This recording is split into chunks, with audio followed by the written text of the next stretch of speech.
Hi very good morning and जोहार to all of you. प्यारे बच्चों, आपको अभी हम लोग 14 जेपीएससी पीटी एग्जाम्स जो हुआ है उसके एकदम ऑथेंटिक और सटीक उत्तर बताने वाले हैं। और मैं आपको विशेषकर जो साइंस वाला पोर्शन है, साइंस एंड टेक, कुछ एग्रीकल्चर, पर्यावरण, इन सब के क्वेश्चंस को इसमें से बताऊंगा। मेरी एक पूरी टीम है जो आपको अपने अपने विषय के क्वेश्चंस डिस्कस करने वाले हैं। तो स्टार्ट करते हैं। देखिए, ये क्वेश्चन नंबर वन आपका कोई भी सेट हो। क्वेश्चन नंबर वन देखिए, प्रथम पृथ्वी सम्मेलन की बात करते हैं ये। तो प्रथम पृथ्वी सम्मेलन, इसको अर्थ समिट हम लोग कहते हैं, अर्थ समिट, ठीक है ना। इसको रियो समिट के नाम से भी जाना जाता है। रियो समिट, रियो सम्मेलन, रियो समिट, ठीक है ना, रियो सम्मेलन। गुड। अब ये रियो नाम कब किसके स्थान से, शहर के आधार पर पड़ा? ब्राजील का शहर है रियो डी जेनेरियो। वहां पर 1992 में प्रथम पृथ्वी सम्मेलन हुआ था। और इस सम्मेलन का जो अचीवमेंट था बेटा, जो डॉक्यूमेंट्स था, इसको हम लोग एजेंडा 21 के नाम से जानते हैं।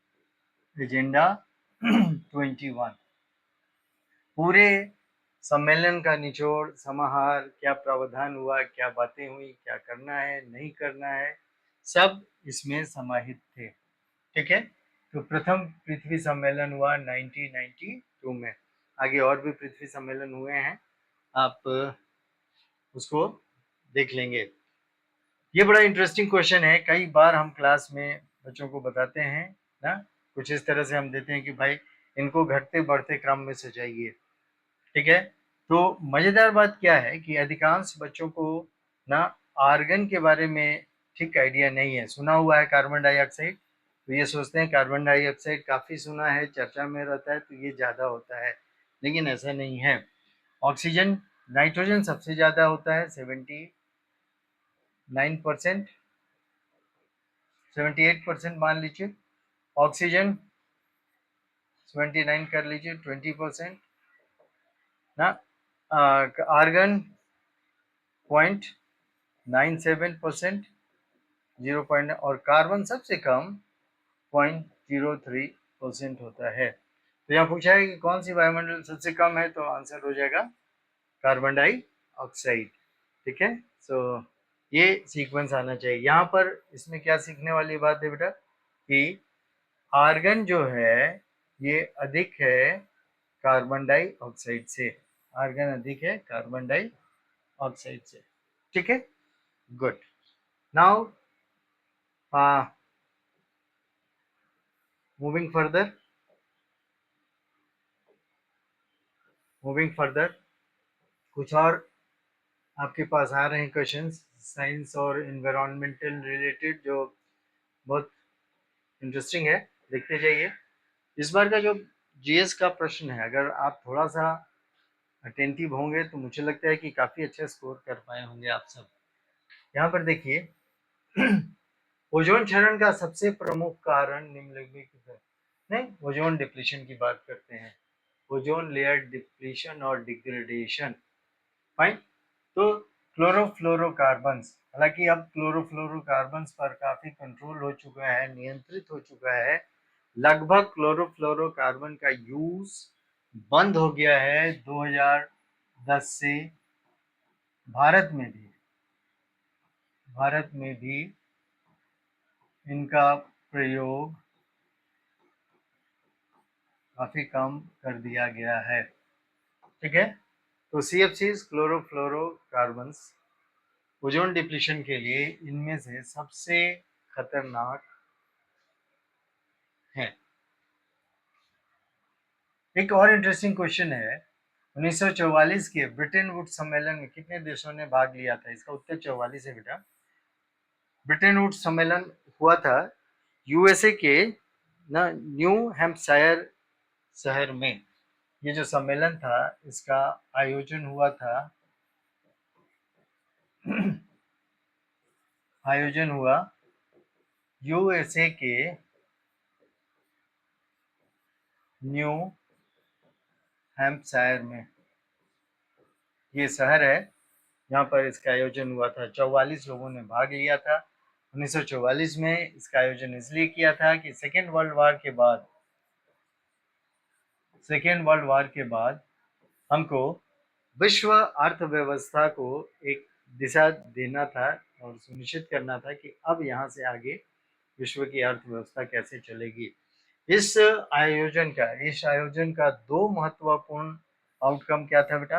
आईएमएफ की स्थापना इसी सम्मेलन के दौरान हुई। IMF, Indian international monetary fund, जिसको वर्ल्ड बैंक भी कहते हैं, और international bank for reconstruction and development, international bank for reconstruction and development, IBRD. ये दोनों बहुत बड़ा अचीवमेंट था इस सम्मेलन का। फाइन। तो 44 देश इसमें पार्टिसिपेट किए थे और ये यूएसए के इस शहर में इसका आयोजन किया गया था। ठीक है, फाइन।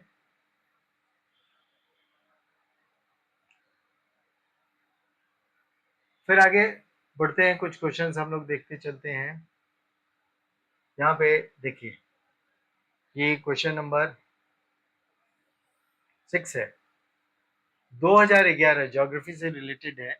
2011 जनगणना सबसे कम शहरीकरण था। कई लोगों ने बिहार टिक किया था, लेकिन बिहार ठीक आंसर नहीं है। If you check the data, it is Himachal Pradesh. Himachal Pradesh में 2011 जनगणना के अनुसार सबसे कम शहरी आबादी है।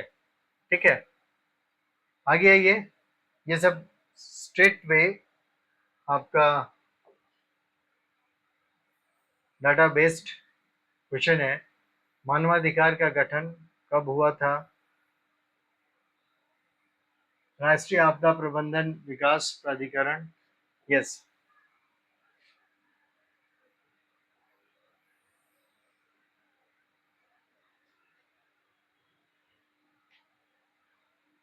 Narendra Modi, PM of India, Bharat के प्रधानमंत्री आपदा प्रबंधन प्राधिकरण के अध्यक्ष हुआ करते हैं। ये पूरा नेशनल का हाईएस्ट बॉडी है आपदा प्रबंधन के लिए। तो यहाँ पर है, स्पोर्ट्स से है ये सब, आपको करंट वाले सर बताएंगे। स्पोर्ट्स वाला सेक्शन हम नहीं करने जा रहे हैं। दादा साहब फाल्के पुरस्कार, बहुत ही मैं साइंस का हूँ, लेकिन मेरे को ये सब न्यूज़ में सुनाई देता रहता है। जैसे ये वाला दादा साहब फाल्के पुरस्कार, ये बहुत ही इम्पोर्टेंट है। 71 में, अब देखिए बहुत सारे जिस विद्यार्थी ने इसको किया है यहाँ, मिथुन चक्रवर्ती, ये ना 70th में इनको मिला था, 71st में नहीं। और Mohanlal Vishwanathan is the correct answer. मैं साइंस का नहीं हूँ, फिर भी मेरे को ये मालूम है। तो थोड़ा सा अटेंटिव रहने से, न्यूज़ सुनने से आप ऐसे प्रश्नों का बहुत ही सहजता से आंसर कर सकते हैं। ठीक है,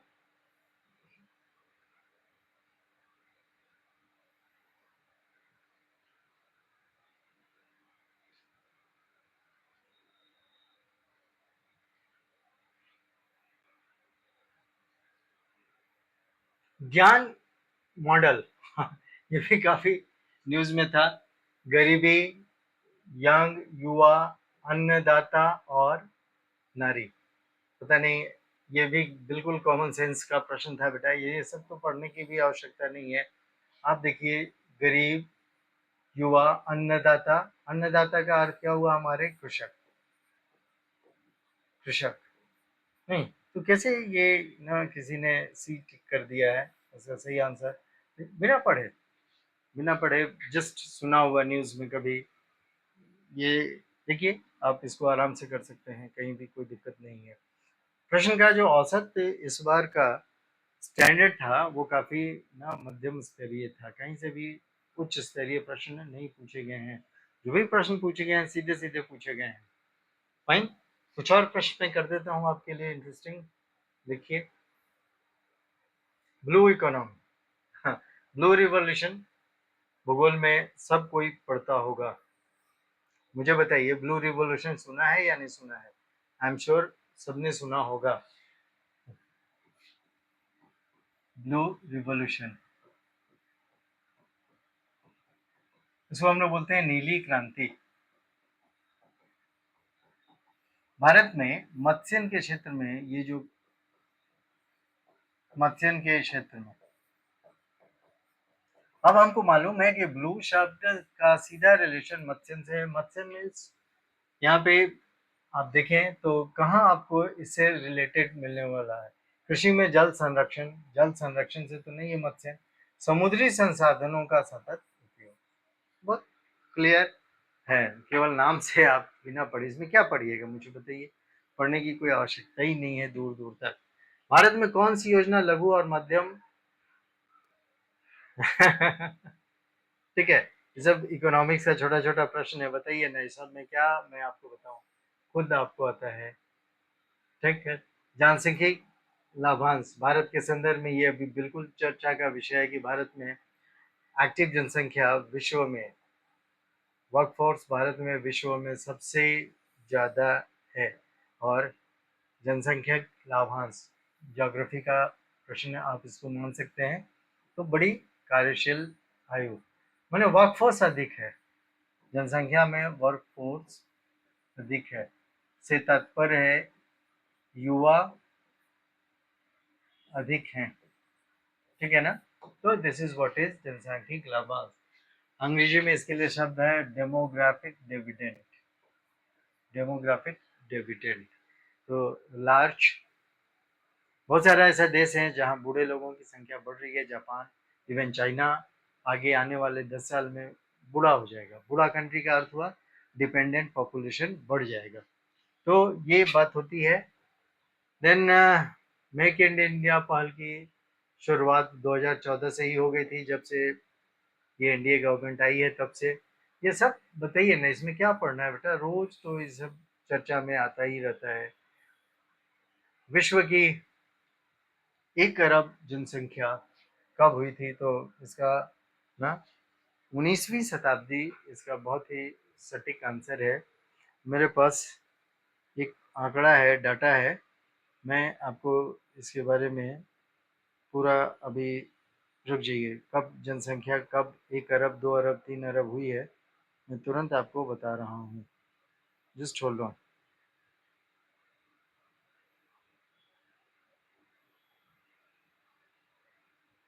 1 minute, just give me 1 minute. ये बड़ा अच्छा है, एक जगह आपके लिए, आगे के लिए भी हो जाएगा। मैं, मेरे पास एक स्पेशल राइटअप है जिसमें ये बात है। ओके,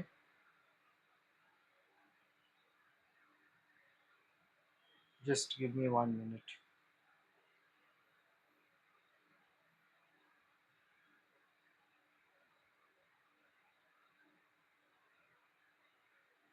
भारत में देखिए, भारत वाला जो प्रश्न था उसमें 65, 15 से 64 वर्ष की आयु, यहाँ पे है ना डेमोग्राफिक डिविडेंड, यहाँ पे इस वाले प्रश्न में एक बात स्पेशल है, उसको लिख लीजिए आप लोग भी। जो मैं करना चाहता हूँ, बताना चाहता हूँ आपको कि भारत में 15 से 64 वर्ष की आयु में जो लोग हैं, 64 वर्ष, ये पूरी जनसंख्या का 68% है। इसको हम लोग वर्किंग पॉपुलेशन कहते हैं, वर्किंग पॉपुलेशन कहते हैं। ठीक है, इसीलिए ये देखिए बड़ा इम्पोर्टेंट हो जाता है। और ये वाला जो प्रश्न था, ये वाला विश्व की जनसंख्या वाला जो था, ये देखिए 1 अरब हुआ था 1800 में।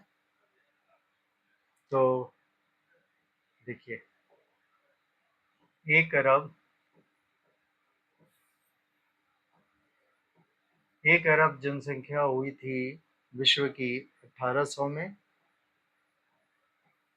फिर 1927 में 1927 में 2 अरब,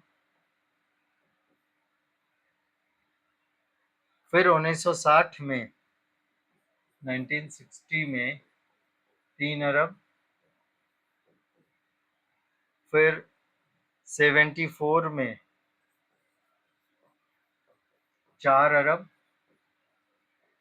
फिर 1987 में 5 अरब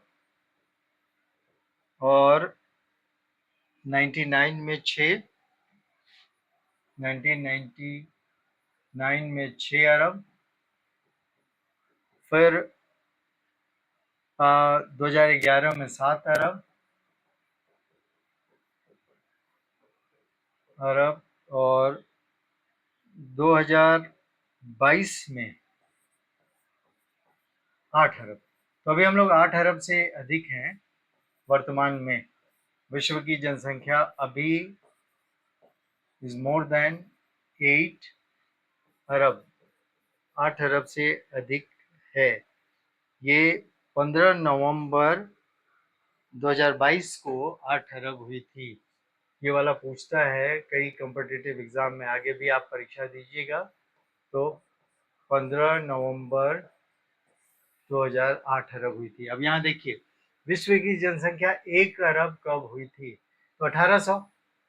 1800 का अर्थ हुआ ना 19वीं शताब्दी मानते हैं हम लोग। जैसे 1800 अभी हम लोग का चल रहा है ना, अभी हम लोग 21वीं शताब्दी में है।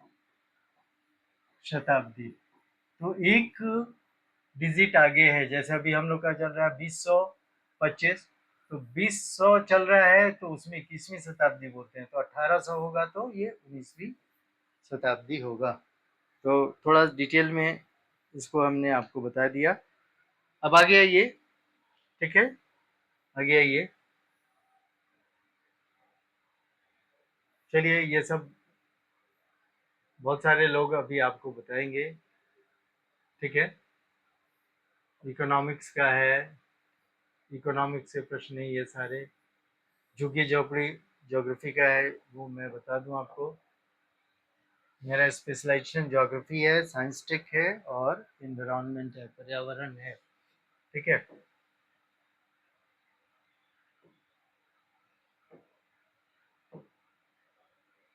ओके।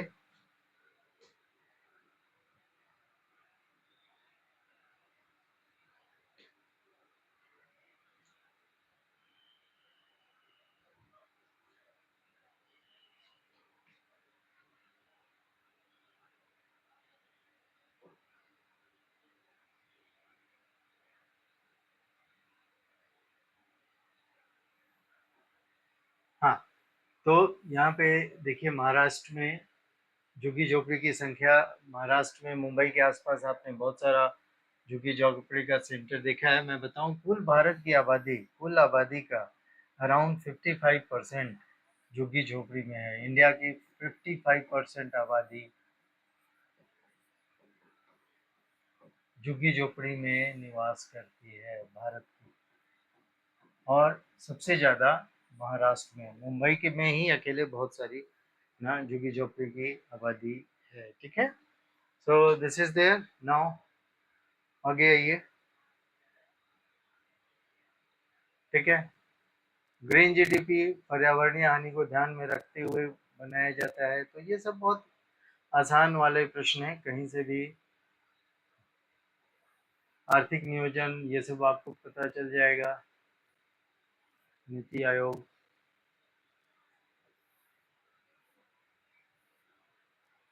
स्पोर्ट्स, कोप 30 ब्राजील,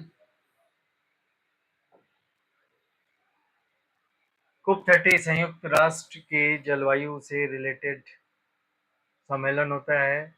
और इसका आयोजन, पिछला आयोजन 30 जो था, तो भारत में भी कई हुआ है। तो अभी जो हुआ है लेटेस्ट वो ब्राजील में हुआ था। ये सब देखिए ना, ये करंट का क्लास है। 25 में कई लोग शामिल थे, जिसमें एक था यहाँ पे दिया हुआ है ये जापानीज ओसामा सुजुकी को ये पद्म विभूषण दिया गया है, ठीक है। सर्वश्रेष्ठ फीचर फिल्म, मैंने बोला ना कि इवन मैं साइंस से रिलेटेड हूँ लेकिन ये सब सुनता रहता हूँ, कहीं से भी इसमें कोई दिक्कत ही नहीं है आंसर्स के लिए, है तो फ्लोरिंग मैन, देखिए ये सब है। आपदा प्रबंधन गृह मंत्रालय, मानवाधिकार 10 दिसंबर, तो कुछ यहाँ पर टिक कर दूं आपके लिए जल्दी जल्दी। तो गृह मंत्रालय इज द करेक्ट आंसर। 10 दिसंबर को मानवाधिकार आयोग मनाया जाता है। इसमें ना बहुत सारा कंफ्यूजन है, लोगों ने आंसर्स दिए हैं बट बहुत सारे गलत आंसर्स इसमें टिक किए गए हैं कि ये रूस यूक्रेन युद्ध आधिकारिक रूप से, आधिकारिक रूप में ऑफिशियली अनाउंस जो हुआ था वो, देखिए 14 में आधिकारिक नहीं था, 14 में क्रीमिया, क्रीमिया पर हमला किया। ये क्रीमिया क्या है सर? ब्लैक सी में, ब्लैक सी में यूक्रेन का एक पेनिनसुला है, एक प्रायद्वीप है। यदि आप काला सागर देखेंगे तो काला सागर का ना इस तरह से है कंस्ट्रक्शन, ऐसा है काला सागर। ये वाला जो ऐसे निकला हुआ है काला सागर में, यही है क्रीमिया प्रायद्वीप। इसको 2014 में रूस ने कैप्चर कर लिया, ठीक है, लेकिन वो आधिकारिक युद्ध नहीं था। आधिकारिक युद्ध शुरू हुआ 2022 में। सो this is the correct answer. Fine.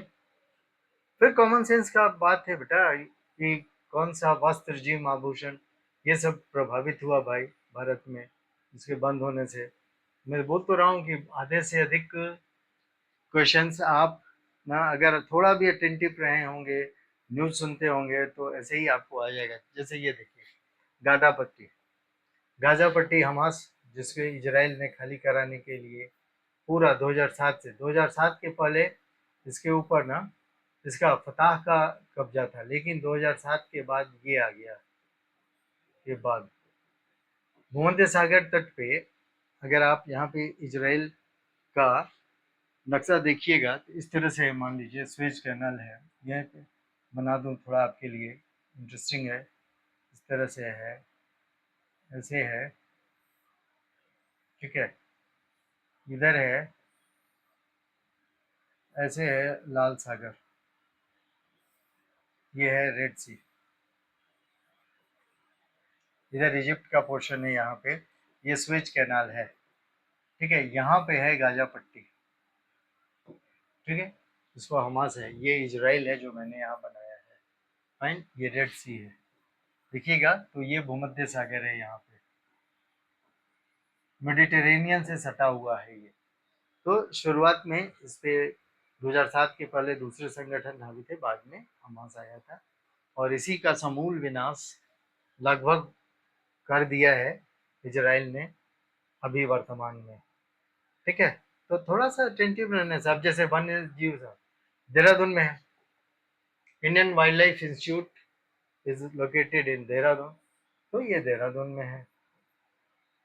सूर्य घर की शुरुआत 2024 में, ये भी बड़ा इंपॉर्टेंट है, करंट में रहा हुआ है ये सब, तो कोई भी ये नहीं।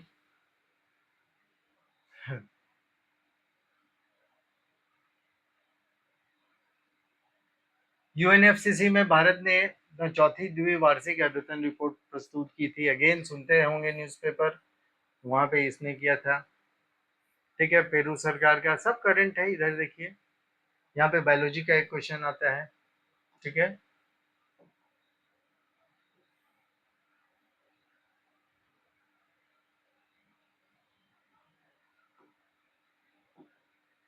बायोलॉजी का एक क्वेश्चन आता है, पी से प्रोटीन, पी से ट्रिप्सिन, इसको याद रखिए, पीपी, पी से प्रोटीन, पी से पेप्सिन, तो पीपी फार्मूला याद रखिएगा तो ये गलत नहीं होगा, ठीक है। Artificial intelligence, current related issues है, कैप्टन अर्जुन रेलगाड़ी के लिए था। Good, right. तो ये सब मड़वा की किस्म BBM4 डेवलप्ड है, ठीक है। बिरसा एग्रीकल्चरल इंस्टीट्यूट ने इसको डेवलप किया है, बिरसा कृषि विश्वविद्यालय द्वारा।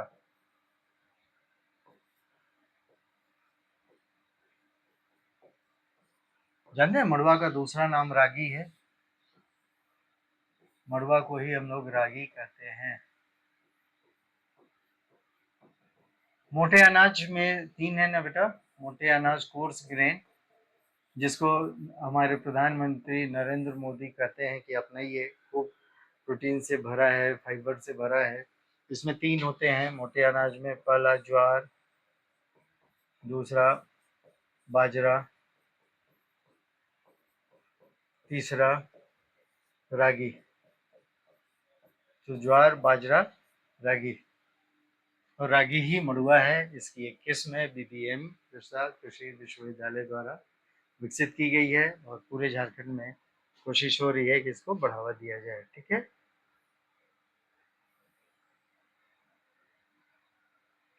नोएडा में पूरा एजुकेशनल हब बन रहा है नोएडा में। तो नोएडा कहाँ है बेटा? यूपी में है। तो ऑस्ट्रेलिया की भी यूनिवर्सिटी कहाँ आ रही है? यूपी में आएगी, जाहिर सी बात है, यूपी नोएडा में। नोएडा में इसीलिए ना एक स्पेशल सेक्टर डिक्लेयर कर दिया है योगी सरकार ने, जहां पूरे विश्व की शैक्षणिक संस्थाएं आ रही हैं। तो नोएडा में है, तो ऑस्ट्रेलिया की यूनिवर्सिटी यहीं आ रही है। ये बड़ा इंटरेस्टिंग है। लास्ट क्वेश्चन है जो मैं आज आपके लिए कर रहा हूँ, but this is again very interesting. 2 question है, दोनों एक बायोलॉजी से रिलेटेड है और एक पर्यावरण से रिलेटेड। दोनों ही कर दूं जल्दी से आपके लिए, फिर दूसरे शिक्षक आगे इसकी व्याख्या करेंगे आपके लिए। फाइन। तो पॉलीसाइथोमिया इनमें से किसे है? तो रक्त से। इसमें होता क्या है ना बेटा, ये एक तरह से ना फाइनली धीरे धीरे ना ब्लड कैंसर का रूप ले लेता है। Blood cancer. खून कहाँ बनता है? खून कहाँ बनता है? अस्थि मज्जा में, ठीक है, अस्थि मज्जा में, बोन मैरो में। तो बोन मैरो में होता क्या है बेटे?